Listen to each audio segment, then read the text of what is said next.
exposed for having wasted massive sums over the last several years. According to the Auditor General, there is $4 billion of known waste, another $27 billion of suspected waste.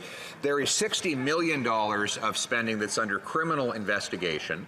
There were 190,000 people who quit their jobs and therefore were not eligible to receive the CERB benefit but did anyway. They even sent the CERB to 1,500 prisoners, Mr. Speaker. Why did the government waste so much and make Canadians pay the price? The Honourable Minister. Mr. Speaker, the Auditor General found very clearly that CERB and our individual benefits achieved their intended goals of getting money to Canadians quickly, of allowing Canadians to stay home safely, and avoiding severe social and economic consequences. We as a Parliament approved an attestation-based approach. We knew from the beginning there would be post-payment verification. We are working methodically through that, Mr. Speaker, and I can assure all Canadians that we are on top of this. The Honourable Leader of the Opposition. Well, we already knew that the government paid billions of dollars in wage subsidies to profitable corporations that were able to pay out dividends to their wealthy executives. Now we know they also paid $15 billion to companies that did not have a significant revenue drop, and so they were able to pocket the cash at the expense of the Canadian people. Now, this is the same government that gave money to Loblaws, to other wealthy corporations, always at the expense of the working class. Why do they always take from the have-nots and give to the have-yachts?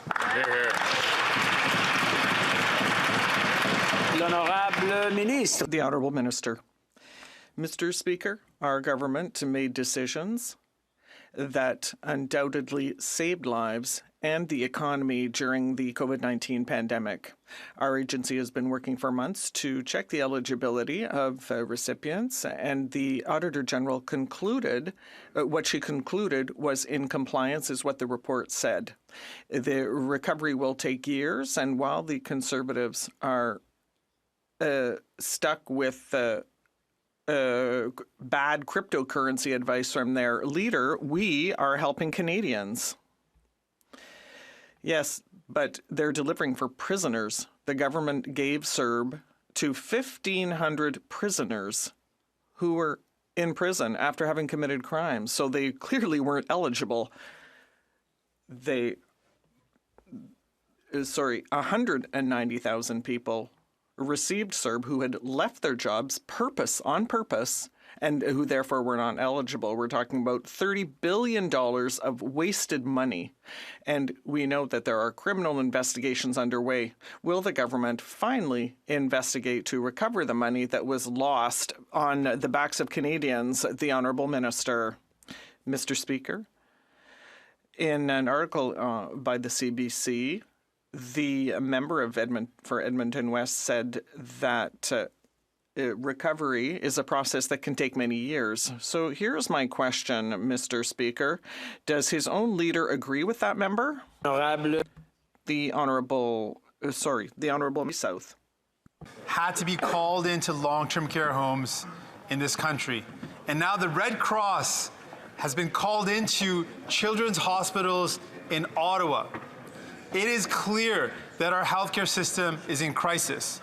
But the Prime Minister's been missing in action. Leadership isn't looking for excuses, it's showing up and finding solutions.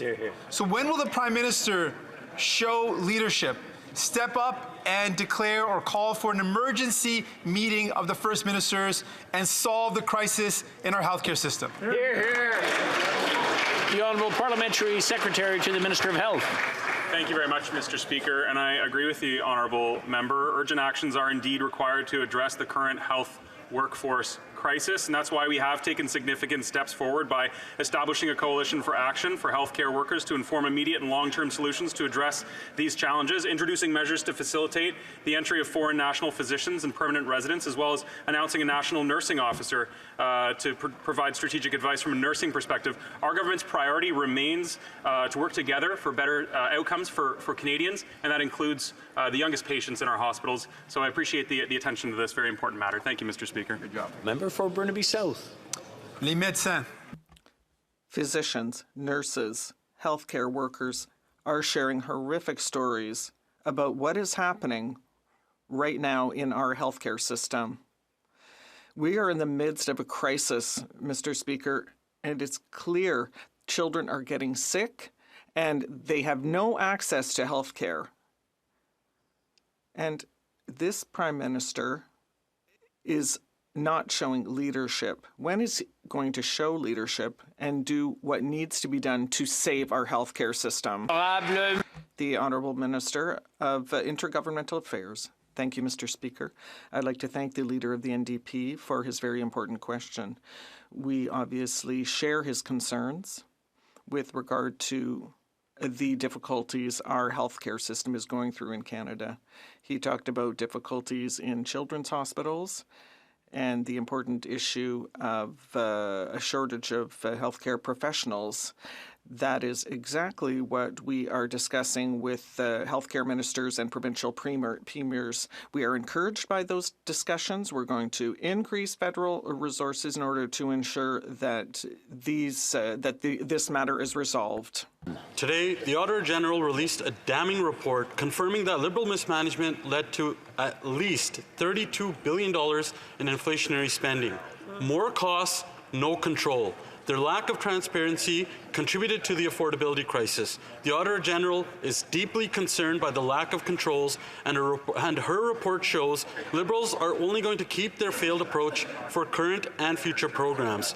Why are Canadians continuously on the hook for Liberal failures? The Honourable Minister of Employment. Speaker, it bears repeating that the Auditor General found that we achieved the goals we set out to do. We kept Canadians safe, we made sure Canadians were paid quickly, and we averted significant social and economic hardship for our country. Mr. Speaker, this Parliament approved an attestation-based approach. We knew when we committed, we were very transparent from the beginning, we would do post-payment verification. We're methodically going through that, and we'll continue to do so, working individually with Canadians to make sure a fair and equitable response to this.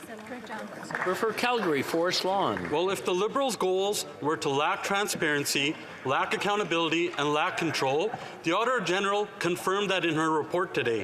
Their legacy of mismanagement has made life more unaffordable, sending more Canadians to food banks than ever before.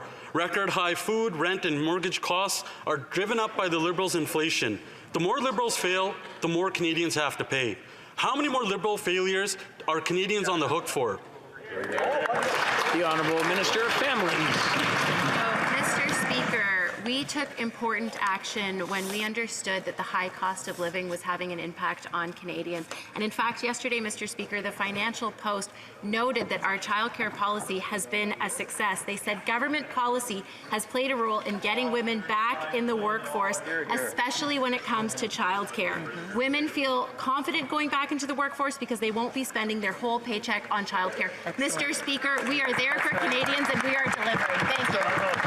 The Honourable Member for Thornhill. Mr. Speaker, the government will blame everyone else for their inflationary spending, but when the Auditor General confirms that a minimum of $32 billion in COVID overpayments and suspicious payments need more investigation, there is little argument that this mess added to inflation. The Auditor General has sounded the alarm bells on the lack of control on COVID spending. So lots of checks and no balances. And the government is continuing the same approach with current legislation, current programming. So I have one question. How can Canadians trust them?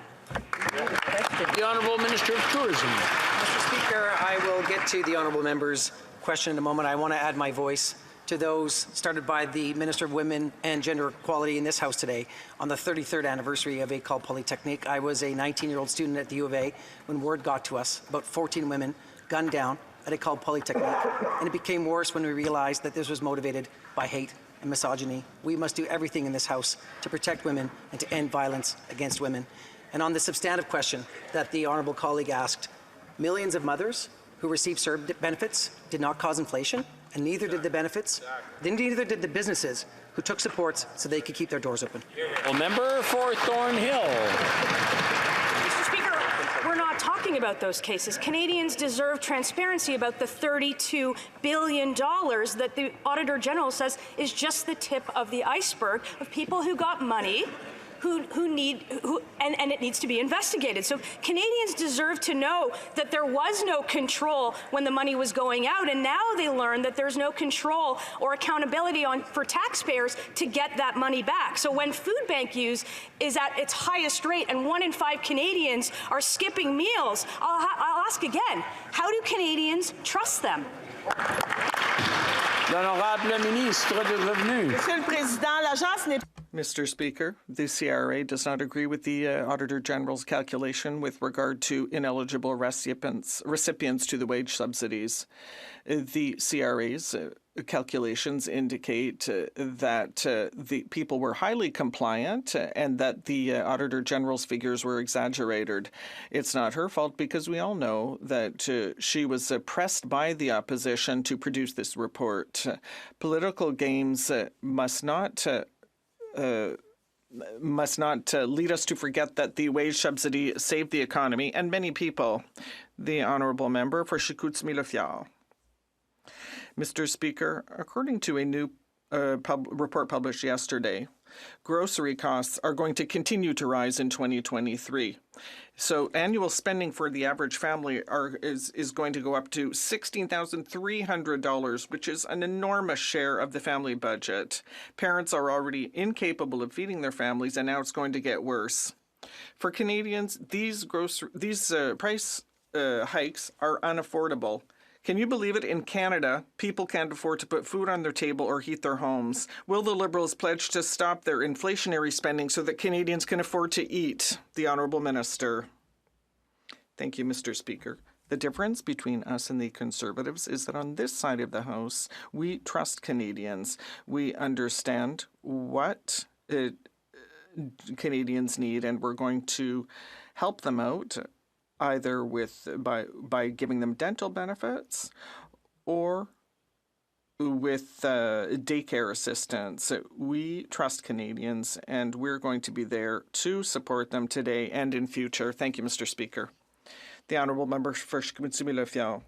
I can't believe that the member across the way gave us that kind of answer when we know that they're the ones who have lost control of public spending.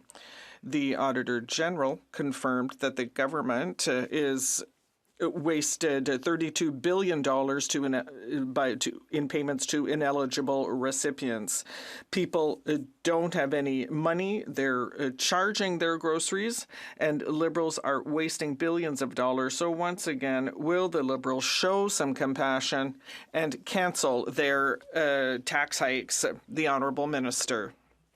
Mr. Speaker, this is based on compassion and fiscal prudence. That's our response. If we look at the facts, millions of mothers who received CERB, they're not the ones who created inflation. Thousands of businesses who took wage subsidies, they're not the ones who created inflation either.